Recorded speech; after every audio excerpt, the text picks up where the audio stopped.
اچھا ڈاکٹر صاحب، آپ نے بڑی زبردست گفتگو کی، جس طرح سعدیہ بھی کہہ رہی ہیں، فرما رہی ہیں کہ جی فائنینشیل فیکٹر بھی اس میں بہت زیادہ میں نظر آتے ہیں،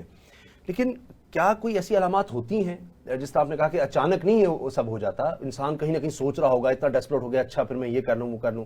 بعض اوقات ہوگا کہ اچانک غصے میں اس نے کچھ کر دیا، لیکن زیادہ تر آپ کہہ رہے ہیں کہ وہ آہستہ آہستہ اس مرض کا شکار ہو رہا ہوتا ہے. تو کہاں اس کی نشاندہی ہو سکتی ہے کہ عورت جو ہے وہ چیخ بہت رہی ہے بچوں پر، یا مرد عورت پر کہیں تشدد کر رہا ہے، یا کہیں ایسی وہ لفظ بولتا ہے کہ اگر ایسا ہو گیا، یوں نہ ہوا تو میں تو کبھی سوچتا ہوں تمہیں بھی کہیں خدا نہ خواستہ مار دوں یا اپنی جان لے لوں یا بچوں کو کچھ کر دوں. کہیں وہ ایسی علامات ظاہر کرتا ہے کہ جس کے بعد ہم ڈاکٹر کے پاس ان کو جانا چاہیے، یا ایک اوور آل سوسائٹی میں کہیں ایویلیوشن کا ہونا چاہیے، گورنمنٹ کی طرف سے ہونا چاہیے کہ آپ کو جس طرح کہتے ہیں نا جی ہر 6 ماہ بعد سال بعد آپ کو چیک اپ کروانا چاہیے، تو ایک عام روٹین ہو یا گورنمنٹ کی طرف سے ہو کہ ہر فیملی کے لیے ہو کہ ان کی کوئی ججمنٹ دیکھی جائے گی، ان کو دیکھا جائے گا کہ یا اگر کہیں کوئی شخص ہے جس میں ایسی علامات پائی جاتی ہیں اس کو ریکمینڈ کیا جائے. تو کون سے ایسی فیکٹرز ہو سکتے ہیں جس سے ہم ڈیٹیکٹ کر سکتے ہیں؟ جی یہ بڑی آسانی سے ڈیٹیکٹ کیے جا سکتے ہیں فیکٹر. اس سے پہلے اگر میں آپ کو ایک جملہ بولتا چلوں، دیکھیں مسئلہ پتہ کیا ہے، جیسے میں نے بتایا کہ جو بھی سوئسائڈ یا کوئی ایسی چیز کرتا ہے نا، اس کے پیچھے ہمیشہ کوئی نہ کوئی ذہنی و نفسیاتی مسئلہ ہی ہوتا ہے. اب دیکھیں ماضی میں ہم نے یہ بھی تو دیکھا ہے نا کہ بہت سارے مشہور لوگوں نے سوئسائڈ کی، بڑے ویل سیٹلڈ تھے، مشہور بھی تھے، پیسے بھی تھے، ساری چیزیں تھی، بظاہر وہ بہت سارے لوگوں کے لیے آئیڈیل لائف گزار رہے تھے، لیکن پھر بھی سوئسائڈ کر لی. اب صرف اور صرف غربت ایک فیکٹر ہے، گھریلو ناچاکی ایک فیکٹر ہے، لیکن اس کی وجہ سے ہم اس کو ایکولنٹ نہیں کر سکتے جی جس کے پاس ہے اس نے یہ کرنا ہی کرنا ہے. کیونکہ دیکھیں نا اس ملک میں زیادہ تر لوگ تو غریب ہی ہیں، لیکن ایسا تو نہیں کہ سارے غریب اٹھ کے سوئسائڈ کر رہے ہیں یا سارے غریب لوگوں کو ڈپریشن ہی ہے. اس ایک بات، یا یہ کہ امیر لوگ نہیں کر رہے ہیں، امیر لوگ نہیں کر رہے. اچھا میں آپ کو بتاؤں کہ جو ڈپریشن ہے وہ اتنا ہی غریبوں میں پایا جا رہا ہے، اتنا ہی امیروں میں پایا جا رہا ہے. تو سوئسائڈ کا بھی یہی معاملہ ہے. اچھا اب جو آپ کا کوسچن تھا یہ بڑا امپورٹنٹ اور ریلیونٹ کوسچن تھا.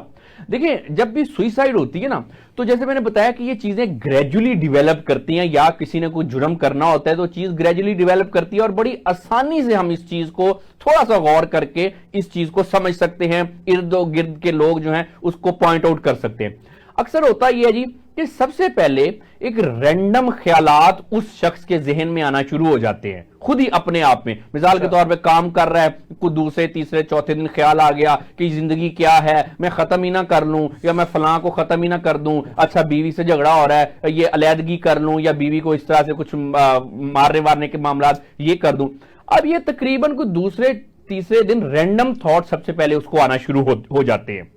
کوئی بھی کام کر رہا ہے. اچھا پھر کیا اگلی سٹیج کیا ہوتی ہے، یہ جو تھاٹس ہوتے ہیں یہ ریگولر ہونا شروع ہو جاتے ہیں. پہلے جیسے دوسرے تیسرے دن آ رہے تھے، پھر ہو سکتا ہے کہ روز آئیں، پہلے 1-2 دفعہ 2-3 دن میں آ رہے تھے، پھر روز 4-4 5-5 دفعہ آنے شروع ہو جائیں. اس کو ہم کہتے ہیں سوئسائڈل آئیڈیشن، یہ اس کا ایک سٹیپ ہوتا ہے. اچھا جیسے جیسے یہ زیادہ ہوتا ہے پھر کیا ہوتا ہے کہ وہ شخص پھر بیہیویئر میں بھی کچھ ایسا کرنا شروع کر دیتا ہے. مثال کے طور پہ وہ کچھ ایسی بات کہے گا میں بھی اپنے کسی ہمسائے کو یا دوست کو یا کام کو کہ یار یہ دنیا تو ہے ہی فضول ہے، یہ تو ہے ہی تماشا، میرا تو دل ہی نہیں لگ رہا، زندگی کا مطلب کیا ہے، بے مقصد ہے، ہم تو آئے ہی ایسے ہیں، ہم تو چلے ہی ایسے جائیں گے. یہ اس طرح کی چیزیں وہ شخص کہنا شروع کر دیتا ہے. اچھا اس کے بعد جو یہ بھی ہم آسانی سے اس کو پوائنٹ آؤٹ کر سکتے ہیں. پھر اگلے سٹیج میں کیا ہوتا ہے، جب کوئی شخص کو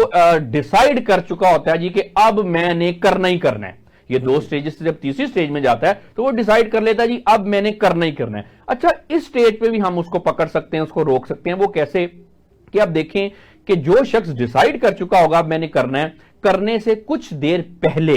وہ کیا کرتا ہے، اس کا بیہیویئر کا پیٹرن بدل جاتا ہے. اس کے سونے جاگنے کی روٹین بدل جائے گی، اس کا کھانے پینے کی روٹین بدل جائے گی. ہو سکتا ہے کہ وہ اپنے فیورٹ کھانے شروع کر دے، یا ہو سکتا ہے زیادہ کھانا شروع کر دے یا کم کھانا شروع کر دے، بہت زیادہ سونا شروع کر دے یا کم سونا شروع کر دے، ایسے رشتہ داروں سے ملنا شروع کر دے جن سے کبھی ملا نہیں ہے، یا ایسے دوستوں سے رشتہ داروں سے معافیاں مانگنا شروع کر دے، یا اس طرح کے یکدم ریلیجیس ہو جائے، یا ریلیجیس تھا پہلے تو اس سے ذرا کم ریلیجیس ہو جائے. اور اس کے بعد یہ جب ساری چیزیں آپ دیکھیں کسی میں بھی آپ نوٹ کریں، ساری دنیا میں ہم اسی طرح سے پوائنٹ آؤٹ کرتے ہیں کہ اس شخص کو اب یہ کسی جرم کرنے جا رہا ہے، یا اس میں جو سوئسائڈ ہے اس کا یہ ارادہ کر چکا ہے. دیکھیں جب ہونے سے پہلے ہم روکتے ہیں نا تو ہم اسی طرح سے اسیسمنٹ کسی بھی شخص کی کرتے ہیں. اور بڑے بڑے کامیاب پروگرام ہیں جس میں ہم نے ہونے سے پہلے ہی اس کو روکا ساری دنیا میں. لیکن اس میں کرنا یہ ہوتا ہے کہ ظاہری بات ہے کہ جب وہ ایسی چیزیں کرتا ہے تو وہ ڈاکٹر تو کے پاس تو نہیں نہ جائے گا, وہ تو obviously سونے کی روٹین, جاگنے کی, کھانے کی, پینے کی,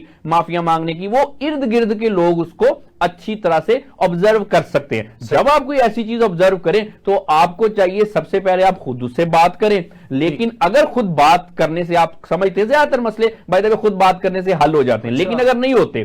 کوئی اتنا ہی مرض بڑھ چکا ہے کہ جیسے ڈپریشن کی وجہ سے کوئی سوسائڈ کر رہا ہے, تو پھر آپ کو چاہیے کہ فوری طور پہ اس کو کسی ڈاکٹر کے پاس لے کے جائیں تاکہ ہم ہونے سے پہلے اس چیز کو روک سکیں. بہت زبردست.